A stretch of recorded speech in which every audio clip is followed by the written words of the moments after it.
High in the Anatolian mountains, they ruled an empire the world would forget for 3,000 years. They battled mighty Egypt at the largest chariot clash ever recorded, and then vanished almost without a trace.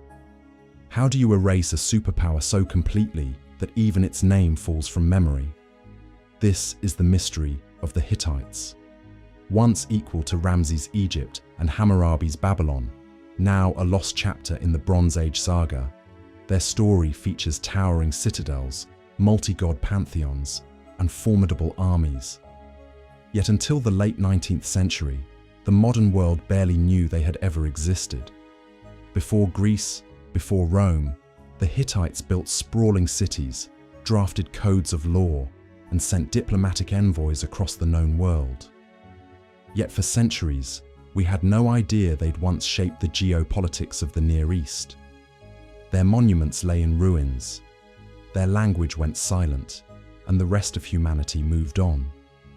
Why should we care about a kingdom undone so thoroughly that all history forgot? Because their disappearance warns us how fragile even the grandest civilizations can be, how easily towering accomplishments can slip into oblivion if no living voice remains to pass down the memory. When we explore the Hittites, we're also reflecting on our own world, realizing that any society that loses its records can quickly fade. The Hittites were powerful and inventive, but the same forces that built them up would one day tear them apart. But let's start at the beginning with a small tribe in a rugged land that few outsiders dared to invade. Enter Hattusili I, around 600 BCE. Legend holds that he unified scattered Hittite groups under a single banner, founding a capital called Hattusa. Rising from stone and earth, its lion-guarded gates proclaimed that a new power had arrived and would not be moved. This was more than a fortress.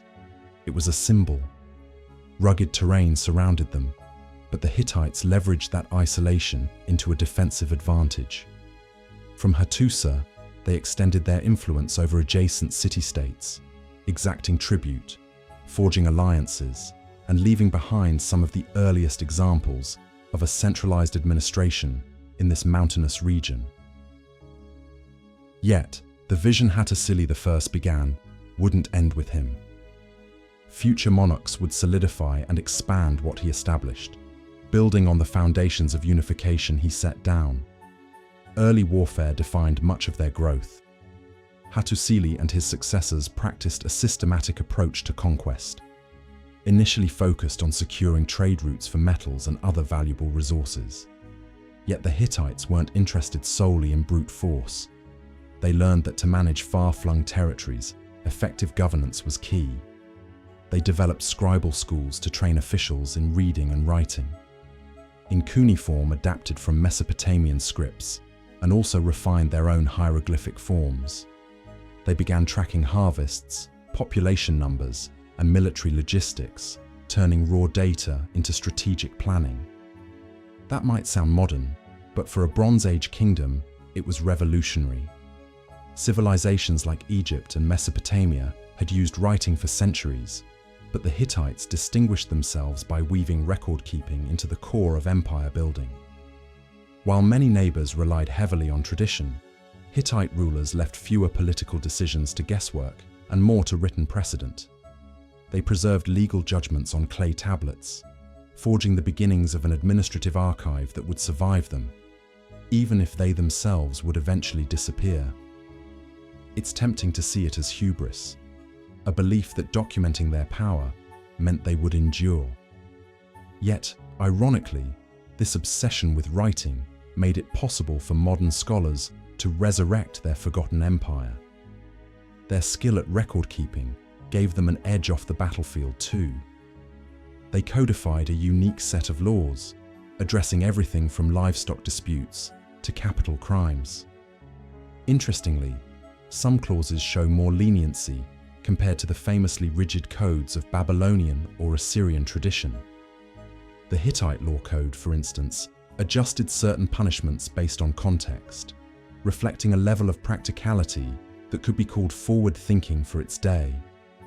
These laws weren't just etched in stone as a show of royal power. They guided local officials in everyday governance, potentially mitigating corruption by spelling out consequences in writing. Meanwhile, the Hittites mastered diplomacy. They understood that controlling a large territory required more than just arms. It required strategic alliances. They penned treaties with vassal states, delineating boundaries, tribute amounts, and obligations in precise detail. Each was baked into clay tablets, forming a paper trail of sorts. The effect was profound.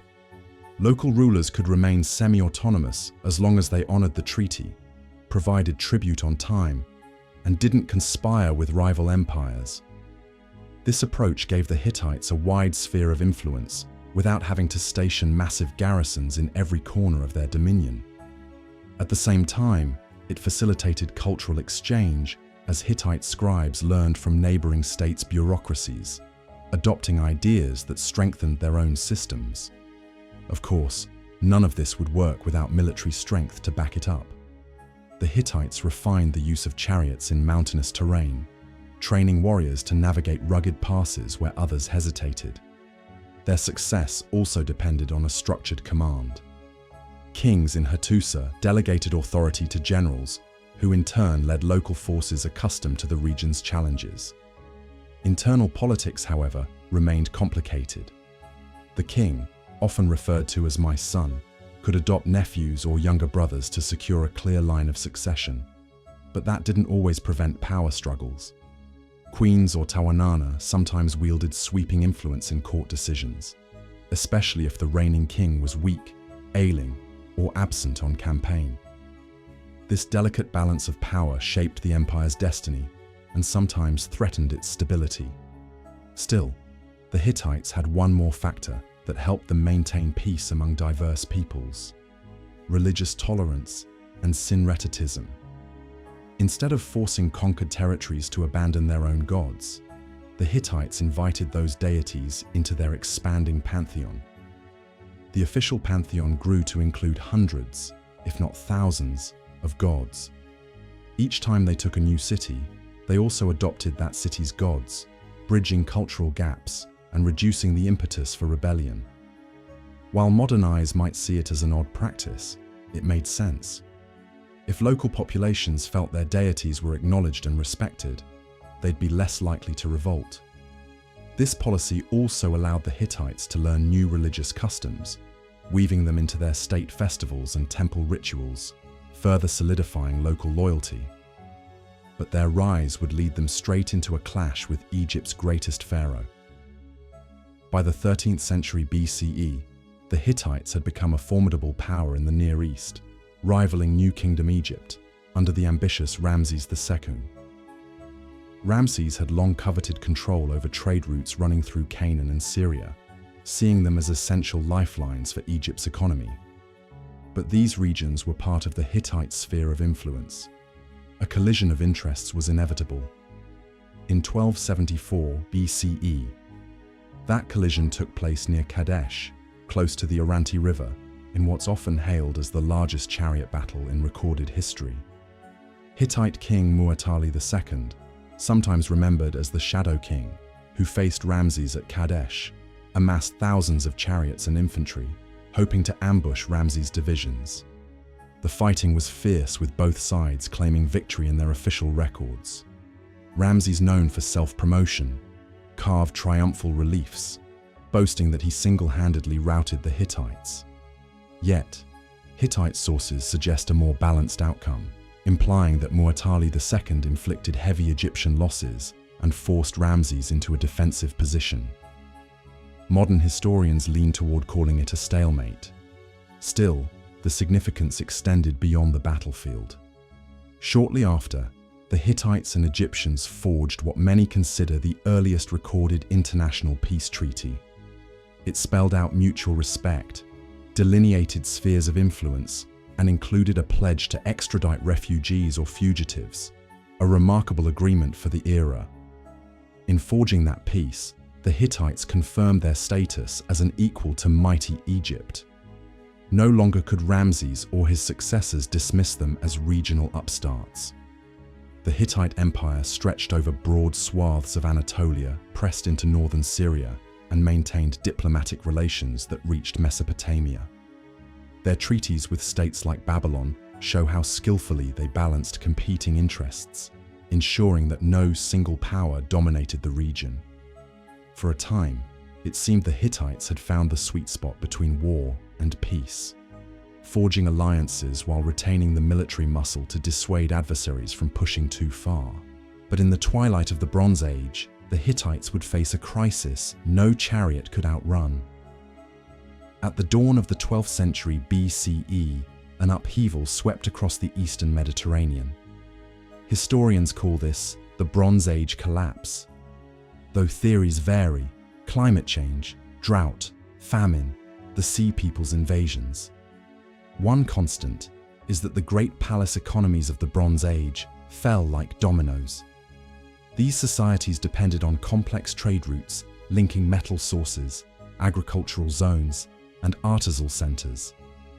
Once those networks unraveled, famine and chaos followed quickly. The Hittites weren't spared. Adding to external chaos, internal disputes rattled the throne. Powerful factions within the royal court vied for influence, undermining unity. One trigger may have been successive poor harvests in Anatolia, exacerbated by climate shifts. Grain shortages fueled local rebellions. Vassal states that once paid tribute now withheld it, citing hardships. At the same time, wave after wave of migrant or raiding groups, sometimes called the Sea Peoples, hammered coastal settlements. Even well-defended sites weren't safe. Communications broke down, and trade and critical resources like tin for bronze dried up. The Hittites suddenly found themselves fighting on multiple fronts. Rebellious vassals, raiding parties, and perhaps hardest of all, an empire-wide loss of morale. Within a span of decades, Hattusa went from thriving capital to a ghostly ruin. The cities they had built or conquered were torched, left for the winds and the rains to reclaim. By 1150 BCE, the empire was no more. The Hittites scattered into smaller polis, sometimes dubbed Neo-Hittite states, around southern Anatolia and northern Syria. But these offshoots lacked the cohesive might of the old empire. Their writing systems and royal institutions withered under constant pressures. Outside powers like Assyria rose in the east, overshadowing what remained of Hittite influence. In short, the empire imploded. And with no continuous cultural chain to pass on their history, the memory of who they had been vanished from the mainstream record. For millennia, the world forgot they had ever been. For centuries, silence until one broken inscription cracked open a forgotten world. In the late 19th century, explorers and archaeologists roamed the Turkish highlands and stumbled on ruins that defied easy explanation.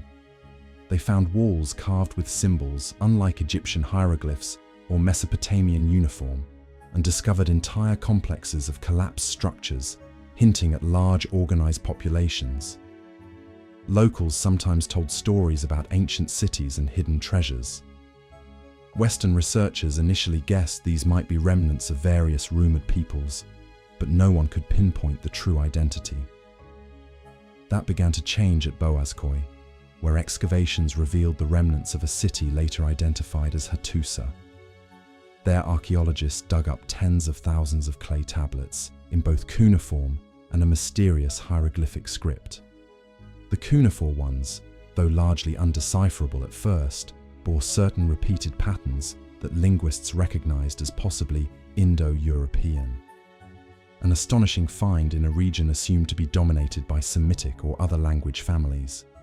If this was Indo-European, it was extremely old, older than most known branches.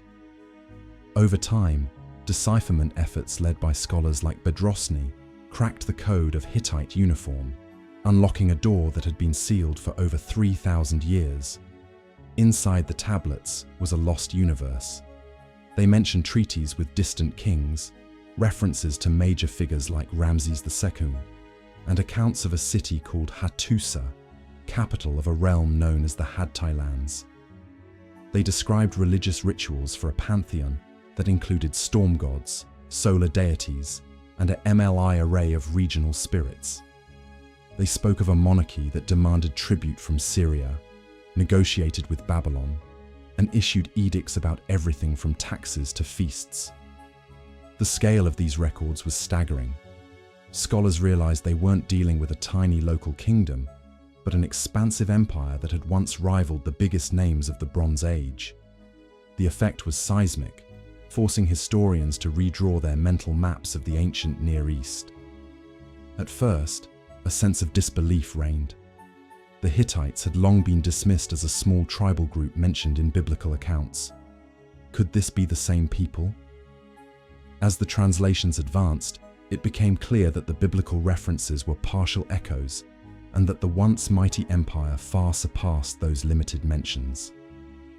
The rediscovered Hittites turned out to be international players who had shaped centuries of diplomacy, trade, and warfare before vanishing in the Bronze Age collapse. The shock among historians was palpable. A major piece of the puzzle had been missing all along, and it changed everything from the timeline of early Indo-European languages to our understanding of ancient diplomacy. In academic circles, the rediscovery story was repeated again and again. How early explorers misread the script, how a few fragments of text led to breakthroughs, and how the dusty tablets at Hattusa opened a door to an empire nobody suspected was there. But the bigger lesson was how precarious recorded memory can be. If archaeologists had never excavated Hattusa, or if the tablets had eroded away, perhaps the Hittites would remain a half-remembered footnote at best. Even now, mention Hittites to the average person, and you may get a blank stare despite their once central role in shaping Bronze Age politics. So, what did the Hittites leave behind beyond ruins and clay shards? The earliest recorded peace treaty in the world, for one. That moment after the Battle of Kadesh marked a milestone in international relations. Two great empires agreeing on paper to coexist. Their codes of law offered glimpses into a society that balanced punishment with practical case-by-case judgments. Their adoption of foreign gods and customs revealed a remarkably inclusive approach to faith, a potential model for multi-ethnic empires that followed. Even their skill with chariots and mountainous warfare left an imprint on military strategies in the region. And yet, their story also highlights how easily a once dominant empire can be lost. Political fractures, environmental stress, external invasions. Any combination of these can uproot even the mightiest realm. Once the seed of power breaks and the archives go silent, the world forgets. The Hittites stand as a stark caution. No empire is too big to collapse, and no legacy is guaranteed if no one remains to preserve it. Although they had a robust bureaucracy, the final storms proved too overwhelming. With Hattusa and other major centers abandoned, the memory of the empire dissolved, overshadowed by the next wave of civilizations. In a sense, the act of rediscovery has resurrected them. Their language, once dead, now lives again in academic study, offering fresh insights into Indo-European history. We can trace genealogies of Hittite kings, examine their treaties with vassal states, and even reconstruct aspects of their daily life down to food rations, religious festivals, and the maintenance of chariot forces. Yet, the knowledge remains niche, relegated mostly to specialized historical or archaeological spheres. They never became household names like the Egyptians or the ancient Greeks. 3,000 years of silence shattered by a clay tablet. That's not just a poetic line. It's the crux of how fragile civilization's memory can be. Picture Hattusa at its height, the clang of bronze weapons in the armory, scribes scurrying about to record grain tribute, temple priests lighting fires to a pantheon big enough to fill entire walls with inscriptions. Picture ambassadors arriving from Ugarit or Babylon, bearing gifts, negotiating alliances or trade pacts. In a single generation, that entire world can crumble if war, famine, and social unrest converge. The Hittites' legacy resonates because it forces us to face the impermanence of political power. Even the brilliance of their scribes, who meticulously wrote everything down, couldn't save them from an epic-ending collapse. But it did ironically save the evidence of their existence. Evidence hidden in clay waiting for us to find. How many other great powers of the distant past might have been lost forever due to a lack of written records or total destruction of physical sites? The Hittites opened that door of speculation. If a superpower of their scale could be relegated to obscurity, it's worth wondering how many other kingdoms remain invisible. Their archives buried under centuries of dust, their monuments pillaged for building stones. It's a humbling thought for modern societies too. Could we face a cataclysm that wipes out digital data and historical continuity, leaving future generations to question whether we even existed? Now that we've pulled them from oblivion, do the Hittites have a legacy we can truly call alive? In a practical sense, yes. Their legal practices, early diplomatic treaties, and religious syncretism left enduring marks on the region, influencing subsequent Iron Age cultures. Later civilizations like the Assyrians and Persians may have adopted or inherited certain administrative concepts that originally crystallized under Hittite rule. Even their language matters. Studying Hittite cuneiform has reshaped our knowledge of how Indo-European languages spread. Yet, most ironically, their greatest influence on us might be their very disappearance. The cautionary tale resonates powerfully. We build skyscrapers, store knowledge on hard drives, trust that our histories will be passed on. The Hittites built archives on clay tablets, which seemed secure until upheaval toppled their civilization. The same vulnerabilities echo through time. It's not just about physical destruction, but about continuity. If no community carries forward the story, the memory dissolves. For anyone standing in the ruins of Hattusa today, the sense of lost grandeur is palpable. Stone foundations mark the temple courtyards, where once thousands of worshippers honored a pantheon blended from half a dozen conquered lands. Tumbled gatehouses stare mutely at the horizon, their lion guardians chipped and weathered. Archaeologists have reconstructed parts of the walls to help visitors visualize the magnitude of what stood here. Even so, it's a world apart from the bustle of a Bronze Age capital. Time has stripped away the noise of commerce, the clang of chariots, and the formalities of royal ceremony. Instead, there's silence and a few explanatory plaques. But from that silence emerges renewed understanding. The Hittite Empire once served as a crucial link in a chain of interlocking Bronze Age cultures. When they fell, a piece of that chain snapped, contributing to the broader collapse that reshaped the map of the ancient Near East. Their abrupt disappearance left a hole in the historical narrative, a hole we only began to fill in the last century. And just as the Hittites once integrated foreign gods into their pantheon, modern archaeology integrates their lost story into ours, expanding what we thought we knew about early civilizations. We'll be uncovering more forgotten empires and lost civilizations. So, subscribe if you want to keep exploring the shadows of history, because they may hide more than we think. The Hittites ruled like titans, forging alliances that stretched from the cold plateaus of Anatolia to the warm waters of the Mediterranean. They negotiated with pharaohs, marched chariots against the best armies of the age, and drafted laws that still intrigue legal historians. Then the tides turned. They vanished so completely that not even rumor preserved their name. For millennia, clay tablets waited in ruined archives.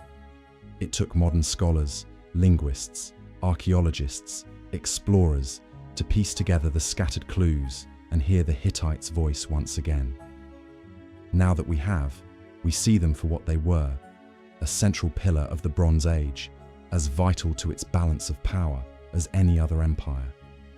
They remind us no civilization is unassailable.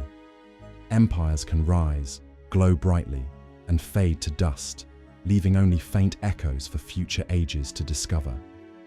It's a dynamic that should make us question our own assumptions of permanence.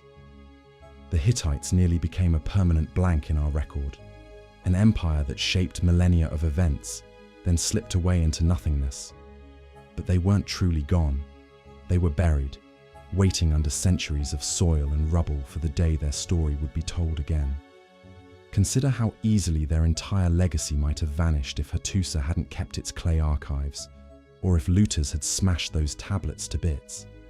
We'd have a far more impoverished view of the Bronze Age, seeing it as a field dominated solely by Egypt, Babylon, and Mycenae. We'd never know that a mighty empire in Anatolia once brokered peace with Ramses II and established a far-reaching diplomatic network. In a way, the Hittites' rediscovery adds depth and texture to ancient history, revealing a world more complex and interconnected than many textbooks once suggested. In the end, every empire that falls leaves behind the same question: will future generations know we were here at all? The Hittites remind us that forgetting doesn't mean inconsequence. It only means we haven't yet found the evidence left behind. Their story, pulled from the ashes, underscores how easily the footprints of a powerful civilization can vanish. And it cautions us about the fragility of our own achievements. We like to believe we're different, more advanced, better documented. But calamities have a way of erasing data and toppling institutions, just as they did for the Hittites. Still, there's optimism in the fact that we rediscovered them. Memory can be revived even after thousands of years if enough remnants remain to spark curiosity. The Hittites speak to us now through these tablets and ruins, reminding us that the tapestry of history is woven from countless threads, many of which remain hidden. Whether we choose to keep searching for them, whether we preserve them when we do find them, is up to us. For a people once so dominant, the Hittites stand humbly today, largely absent from popular lore, overshadowed by flashier civilizations with better preserved records. But their voice is loud in the halls of archaeology and ancient studies, shaping how we interpret the Bronze Age. They remind us that the stage of antiquity had more characters, more plots, and more intricate alliances than once believed. And they do so with a certain grandeur, even in ruin. Lion gates half buried in stone, cuneiform tablets scattered in old palace basement, and the lingering sense that an entire world flickered out before it could pass down its story. The question is, how many more stories might be waiting in the earth, or in texts we haven't deciphered yet? The Hittites almost slipped away forever. Their triumphant battles, their treaties, their religious syncretism, and their bustling capital, gone from human memory until archaeology revived them. Ultimately, their tale is both a triumph of historical research and a sobering reminder of how easily entire eras can vanish. So, if there's one final takeaway, it's that the Hittites are more than a long-forgotten empire. They're a testament to what we can learn when we look beyond the usual headlines of history. Their existence reshapes our picture of the ancient world. Their treaties hint at how advanced diplomacy could be even 3,000 years ago. Their pantheon reveals a surprising openness to foreign traditions. Their downfall shows how ephemeral political structures can be in the face of relentless disaster. And their rediscovery underscores the importance of preserving what's left behind, not only physically, but also in the collective human narrative. They shaped the ancient world, then vanished as if they'd never been. But they weren't forgotten. They were buried. And as soon as the tablets from Hattusa spoke again, it became clear just how integral this lost empire was. The Hittites stand at history's edge, both cautionary tale and remarkable case study. They whisper that every empire, no matter how mighty, treads the thin line between legacy and oblivion. And in a future we can't predict, their story might mirror our own. Should we uncover more forgotten empires like this? Let me know, because if the Hittites taught us anything, It's that history's shadows may hide more wonders and more warnings than we ever imagined.